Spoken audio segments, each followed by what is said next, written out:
राधे राधे प्रिय दर्शकों, सुबह के 6 बज रहे थे। कड़ाके की ठंड पड़ रही थी।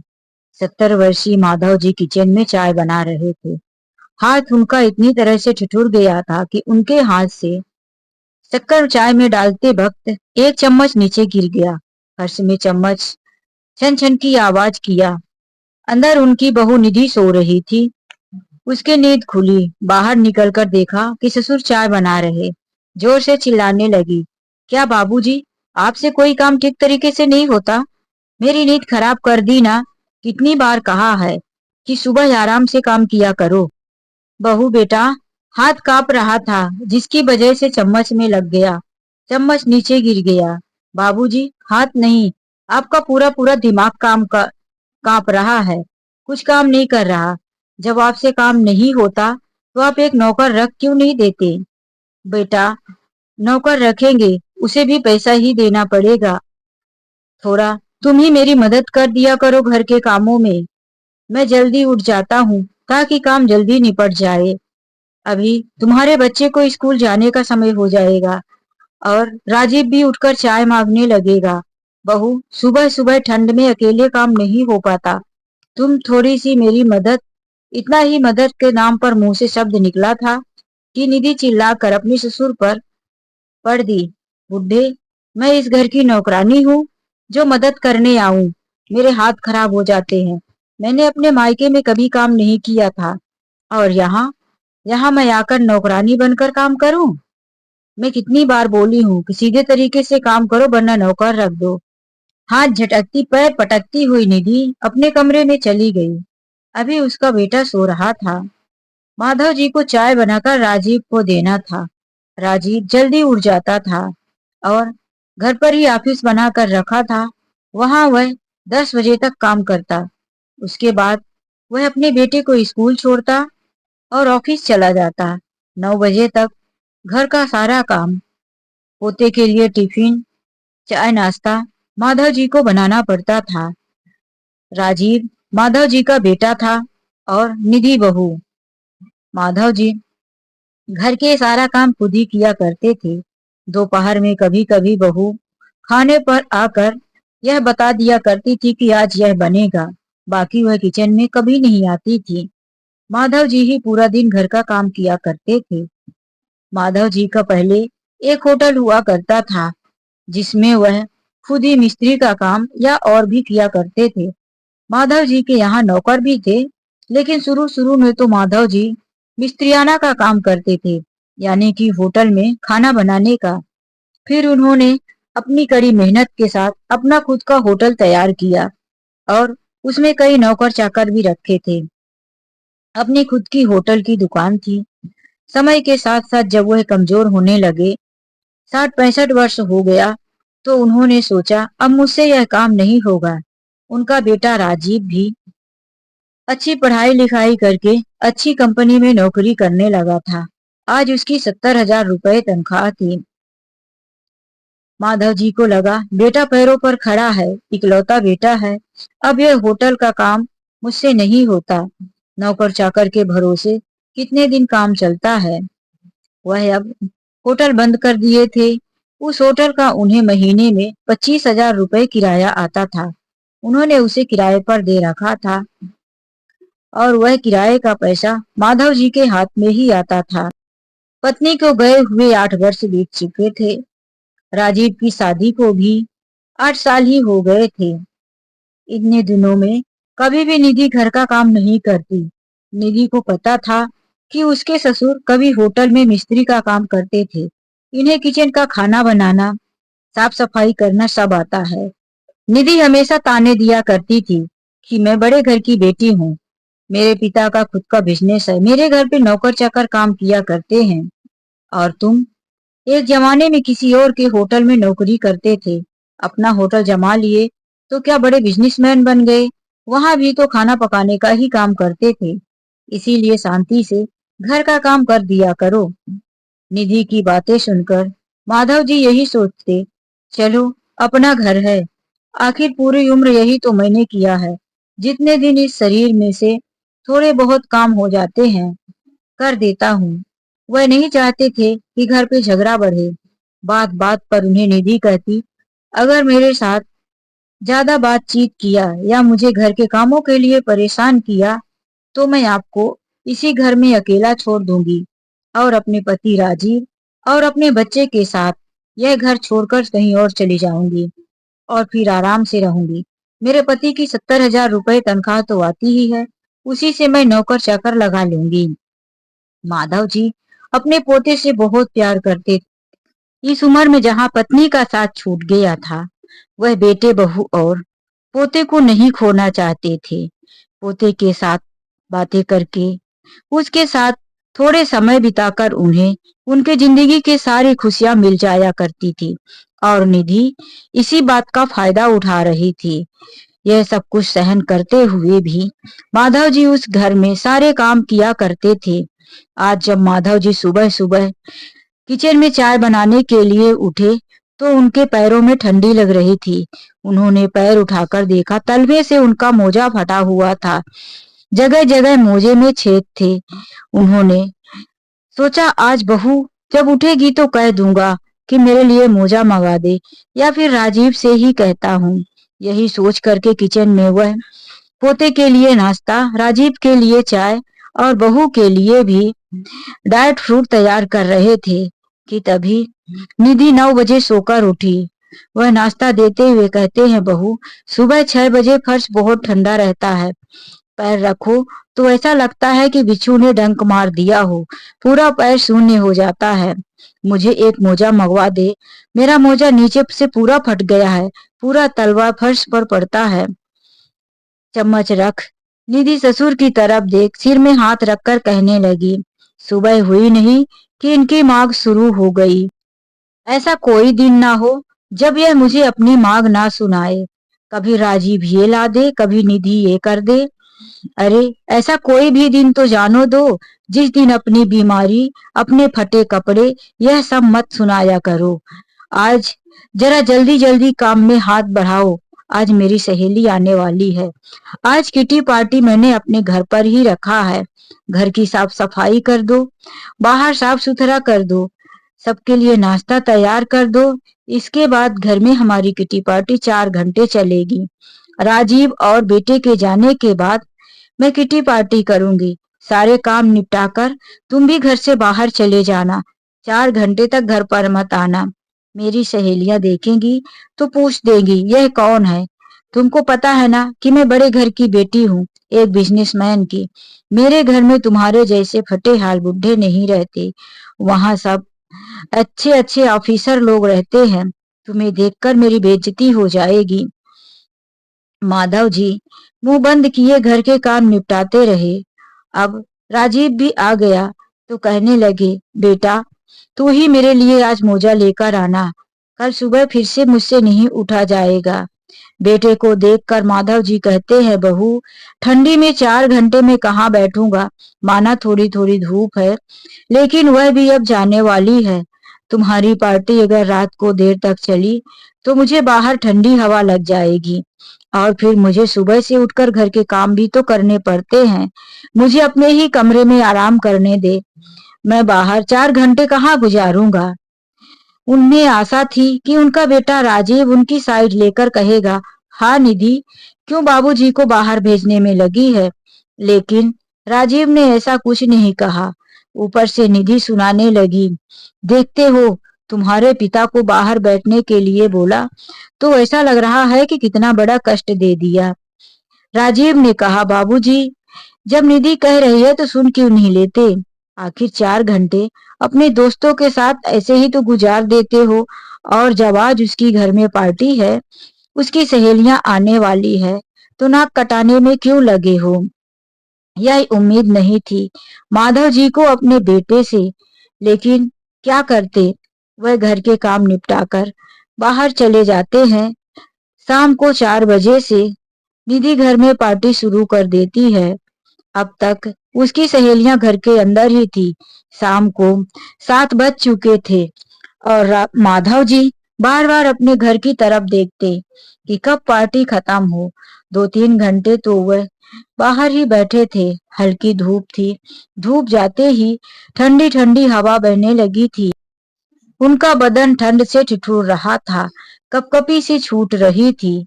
तभी बाहर से आते हुए उनके एक मित्र मिल जाते हैं। उन्हें देखकर कहते हैं, माधव भैया, आज बाहर ठंडी हवा क्यों ले रहे हो? इतनी ठंड में अपने कमरे में होना चाहिए था। माधव जी पहले तो कुछ नहीं बोले, फिर उन्होंने दोबारा कहा, क्या हुआ? किस सोच विचार में पड़ गए हो? माधव जी का गुस्सा फूट पड़ा। अरे, कमरे में जब रहने मिले तब ना। उनके मित्र कौशल जी ने कहा, क्या हुआ भैया? चेहरा उतरा हुआ है, उदास लग रहे हो। माधव जी की आंखों में आंसू तैर गए। उन्होंने कहा, आखिर कितने दिन सब यह सहता रहूंगा? अब बर्दाश्त से बाहर है, अब नहीं हो सकता मुझसे। कौशल जी समझ गए थे कि घरेलू मामला है। आज माधव भैया काफी परेशान हैं। उनका पास में ही घर था। उन्होंने कहा, यहाँ ठंडी हवा चल रही है, आओ चले घर के अंदर बैठकर बातें करते हैं। माधव जी उनके साथ उनके घर चले गए। कौशल जी अपनी बहू को बोलकर चाय बनाने को कह दिया। माधव जी वहां पर दुखी हालात में आज अपनी सारी वृतांत कह सुनाए। भैया, मेरी बहू और मेरे बेटे मेरे दुकान का जो किराया आता है उसके पीछे पड़े हैं।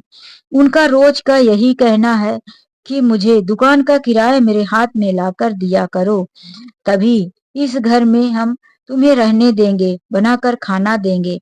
वरना घर के काम खुद करो या कि नौकर रख लो। इतने पैसे दबा कर रखते हो तो क्या करते हो?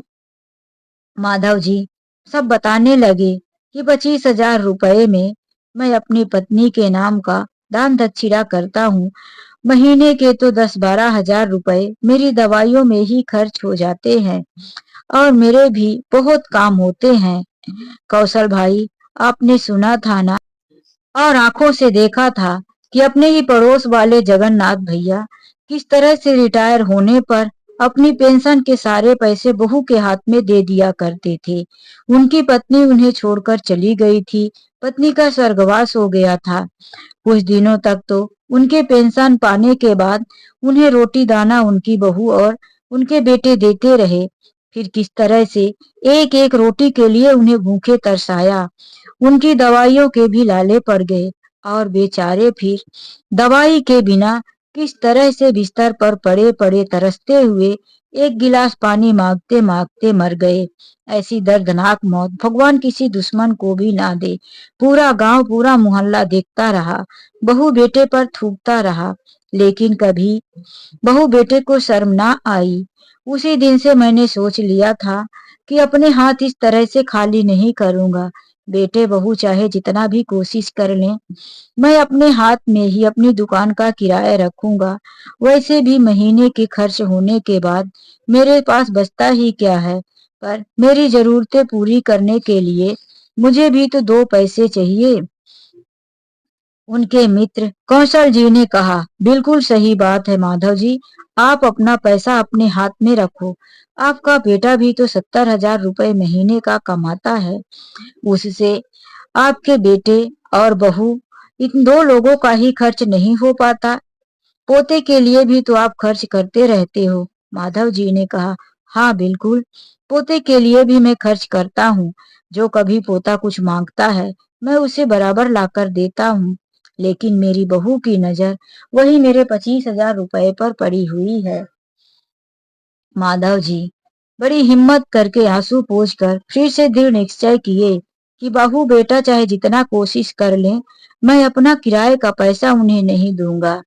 कुछ देर के बाद खिड़की से बाहर झांकते हुए माधव जी ने देखा कि उनके घर से औरतें निकलकर जा रही हैं। माधव जी ने कहा, चलो मुझे जाना होगा भाई। चली गई हैं मेरी बहू की सहेलियां, घर में सब फैला पड़ा होगा। बहू ने कहा था कि मेरी पार्टी खत्म होते ही जल्दी घर आ जाना, घर में काम बहुत हो जाएगा। अब जाऊंगा, साफ सफाई करूंगा, नाश्ता तो बनाया था, सब बर्तन धोऊंगा, फिर रात का खाना बनाऊंगा। मेरी किस्मत में यही लिखा है, चूल्हा चौका और घर के सारे काम। ना जाने मेरी बहू को कब अकल आएगी। यह कहते हुए वह अपने घर की तरफ आ गए। घर में आए तो देखते हैं घर का हाल।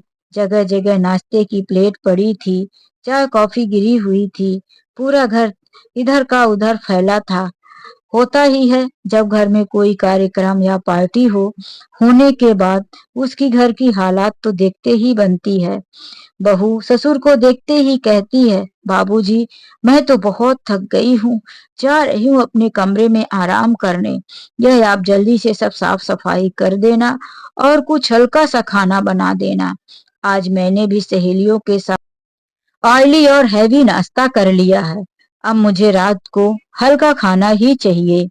हाँ, अपने राजीव और अपने पोते के लिए उनकी मनपसंद का खाना बना देना। माधव जी से इस उम्र में इतना काम कहाँ होता था। उन्होंने धीरे धीरे घर के काम करने शुरू कर दिए। रात को जब राजीव आया तो उन्होंने सोचा आज मैं बेटे से कह दूंगा कि यह सब मुझसे नहीं होगा, बहू को कहो कि थोड़ा घर के काम करना शुरू कर दे। लेकिन राजीव अपने कमरे में पत्नी के साथ प्लानिंग ही बना रहा था। राजीव की पत्नी निधि कह रही थी, तुम्हारे पिता कितने कंजूस हैं। 25,000 रुपए किराए का आता है, घर पर बैठे बैठे खाते हैं। उनसे कभी तुम पूछते क्यों नहीं कि वह दुकान का किराया कहाँ देते हैं, कहाँ रखते हैं। किसी दिन मरमुरा गए तो हिसाब भी नहीं मालूम पड़ेगा। राजीव ने कहा, पूरी कोशिश कर लिया पर पता ही नहीं चलता कि यह क्या कर डालते हैं। तुम अपने तरीके से पूछो, जैसे हो सके पूछो, मैं कुछ नहीं कर सकता। राजीव ने पूरी तरह से सौंप दिया था। लेकिन इधर माधव जी हमदर्दी की उम्मीद लगाए रात को बेटे से कहते हैं कि बेटा, बहू को इतने साल आए हो गया, कुछ तो काम करना चाहिए। आज घर में पार्टी थी, उसकी सारी तैयारी सुबह से मैंने बड़ी मेहनत के साथ किया। फिर सब घर में पसारा पड़ गया, फैला हुआ घर। मुझे किचन और घर की साफ सफाई करने में कितना टाइम गया, इन बूढ़ी हड्डियों में इतनी जान नहीं रही। राजीव गुस्से से कहता है, बाबूजी आप मुझसे फिर कंप्लेन करने लगे। मैं कितनी बार कहता हूँ कि आप दुकान के किराया लाकर निधि के हाथ में दे दिया करो, वह अपने लिए एक नौकर रख लेगी। मेरे पैसों से इतना सब कुछ नहीं हो पाता। आपको भी काम से आजादी मिल जाएगी, लेकिन आपको तो मालिक बनकर बैठना है, घर में 1 रुपए देना नहीं है। और फिर मुझसे शिकायतें करते रहते हो, मैं कुछ नहीं जानता। यह घर निधि चलाती है, वो जैसे चाहे अपने तरीके से चलाए, वरना आप भी निधि के हाथ में पैसे दिया करो। माधव जी अब बेटे से कुछ कहते भी तो क्या। उन्होंने कहा, बेटा पैसा बचता ही कहाँ है, मेरी दवाइयों में ही खर्च हो जाता है। राजीव गुस्से से बोला, फिर मुझसे शिकायत मत करो, निधि जाने और तुम, मैं इसमें कुछ नहीं कर सकता। उसने निधि को आवाज दिया, निधि मैं ऑफिस जा रहा हूँ, मेरी टाई लाकर दो, मिल नहीं रही है। राजीव अपनी टाई संभालता हुआ कार की चाबी लेकर बाहर चला गया। माधव जी बेटे की तरफ देखते रह गए। रात को जब राजीव आया, निधि ने फिर से कान भरना शुरू कर दिया, तुम्हारा पिता ऐसा नहीं सुधरने वाला। हम लोग क्यों ना एक किराए से फ्लैट ले लें और उसमें रहेंगे, नौकर लगा लेंगे और तुम्हारे पिता के होश ठिकाने लग जाएंगे। जब हम लोग घर छोड़कर जाएंगे, घर का सारा भार उनके ऊपर आएगा, हाथ जोड़ते हुए हमें बुलाने आएंगे। राजीव ने कहा, तुम ठीक कह रही हो, ऐसे है हमें पैसे का हिसाब नहीं बताने वाले हैं। और जल्दी ही राजीव ने एक किराए से फ्लैट ले लिया, पत्नी और बच्चे के साथ उसमें रहने लगा। अब राजीव को समझ में आने लगा था कि फ्लैट का किराया 20,000 था। महीने में बेटे की फीस भरना, घर के सारे राशन लाना, सब्जियां लाना, बेटे की स्कूल की फीस भरना, अपने किराए के मकान का लाइट बिल भरना, लास्ट में उसके हाथ में कुछ नहीं बचता था।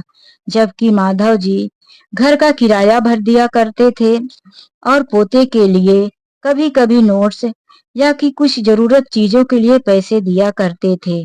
बाहर जाते थे तो खाली हाथ नहीं लौटते थे। घर के लिए फल सब्जियां, जो किचन का सामान घटा रहता था, वह अपने हाथों से लेकर आते थे। निधि इन सब चीजों पर ध्यान नहीं देती, बस उसे तो लगता था कि ससुर जी 25,000 रुपए ऐसे ही खा जाते हैं, जबकि ऐसा कुछ नहीं था। अब वह सारी चीजें खुद ही खरीद कर लाती। अब उसके दिमाग ठिकाने आ गए थे। जब पैसे नहीं बचता तो राजीव चिड़चिड़ाकर गुस्से से कहता, यार तुम लोग कितना खर्च करते हो। 3 महीने हो गया, 70,000 रुपए ऐसे निकल जाते हैं कि 1 रुपए हाथ में नहीं बचा। घर में रहने पर जो सेविंग किया था वह भी सब खर्च हो जा रहे हैं। 20,000 रुपए किराया, ऊपर से 2-3 हजार लाइट बिल। गर्मी में तो एसी चलाएंगे और 5,000-6,000 लाइट बिल आएगा। अब यह मुझसे नहीं हो पाएगा। हमारा इतना बड़ा मकान है, हम अपने घर में ही जाकर रहेंगे। हमें अपने पिताजी से माफी मांग लेनी चाहिए। निधि ने कहा, ठीक कह रहे हो, हमारा तो इस तरह से एक पैसे नहीं बचेगा। आगे भविष्य के लिए, बेटे के आगे की पढ़ाई के लिए कुछ बच ही नहीं रहा है। वह दोनों एक दिन घर पहुंच गए। घर में देखा कि दो दो नौकर थे। एक बाहर की साफ सफाई कर रहा था और एक घर में किचन में खाना बना रहा था। यह देख एक दूसरे की तरफ देखने लगे और फिर निधि ने इशारा किया कि अपने पिता से बात करो। राजीव सकुचाते हुए कहता है, पापा आपको बड़ी तकलीफ होती होगी हमारे लोगों के चले जाने से। कितना आराम था आपको जब हम सब परिवार घर में रहते थे। बना बनाया खाना मिलता था, आप अपने पोते के साथ खेलते थे। पापा हमें भी अब अपनी गलती का एहसास हो गया है कि आपकी सेवा करना चाहिए, आपके साथ रहना चाहिए। इसीलिए हम लोग सोचते हैं कि वापिस अपने घर आ जाए। माधव जी बड़े आराम से गले में लगाए हुए गमछे को शोल्डर से पीछे की तरफ फेंकते हुए कहते हैं, नहीं बेटा, मुझे ऐसा कुछ नहीं लग रहा कि तुम लोग मेरी सेवा करने के लिए आ जाओ। तुम लोग अपनी जगह में ठीक हो, वहीं रहो, वही सही जगह है तुम्हारे लिए। मैंने अपने लिए नौकर लगा लिया है। सुबह शाम खाना बनाने वाली आ जाती है, साफ सफाई करने वाला आ जाता है। मेरा तो 3,000 में दोनों काम हो जाता है। अब बताओ, बाकी के पैसे दवाई लाइट बिल खर्च में भी हो जाता है। मैं अकेला हूँ, मेरा खर्च ही नहीं इतना। थोड़े बहुत पैसे मेरे पास बच भी जाते हैं। जब मैं तुम लोगों के साथ में रहता था तब मेरे हाथ में वैसे भी कुछ नहीं बचता था। बेटा मैंने अपनी सारी व्यवस्था कर ली है। अब मैं अपने जीते जी किसी पर बोझ नहीं बनना चाहता हूँ। राजीव और निधि ने अपने पिताजी के ऐसे जवाब सुनकर दंग से रह गए। उन्होंने सोचा था कि ससुर के होश ठिकाने लग जाएंगे, लेकिन यहाँ तो ससुर ने अपनी बड़ी अच्छी तरह से व्यवस्था कर ली थी। दोनों अपना सामूह लेकर लौट गए। वही उनके दोस्त कौशल जी मिलने आए थे और जब उन्होंने बहू बेटे और माधव जी की बातें सुनी, उनके जाने के बाद आकर कहने लगे, माधव भैया आपने बहुत अच्छा जवाब दिया। बेटे बहू के जाने के बाद बड़ी हिम्मत करके जिस तरह से आपने खुद को संभाला है, हमारे जैसे बड़े बुजुर्गों के लिए यह एक शिक्षाप्रद प्रेरणादायक बात है। हमें आपसे कुछ सीखना चाहिए कि अपने उम्र के साथ साथ अपने लिए कुछ बचत करके रखना चाहिए। अपने बेटों को सब कुछ अपनी औलाद को नहीं सौंप देना चाहिए। उन पर बोझ बनते ही वह हमें कचरे की तरह निकाल कर फेंक देते हैं। जब हमारे हाथ में कुछ रहता है तो उन्हें कुछ पाने की लालसा रहती है, वरना उनसे हमसे कुछ उम्मीद ना होने पर वह हमें घर का कचरा समझते हैं। सब बेटे ऐसे नहीं होते, लेकिन आज के समय पर कुछ औलादें ऐसी होती हैं जिन्हें सिर्फ दौलत से प्यार होता है। दोस्तों मैं आशा करती हूँ कि यह कहानी आप लोगों को अच्छी लगी होगी। कहानी अच्छी लगी हो तो प्लीज एक लाइक करना। चैनल में यदि पहली बार आए हैं, मेरी आवाज मेरी कहानी पहली बार सुन रहे हैं, तो प्लीज मेरे चैनल को सब्सक्राइब कर लीजिए। चलिए मिलते एक नई कहानी के साथ। आज के लिए बस इतना ही। राधे राधे, जय श्री कृष्णा।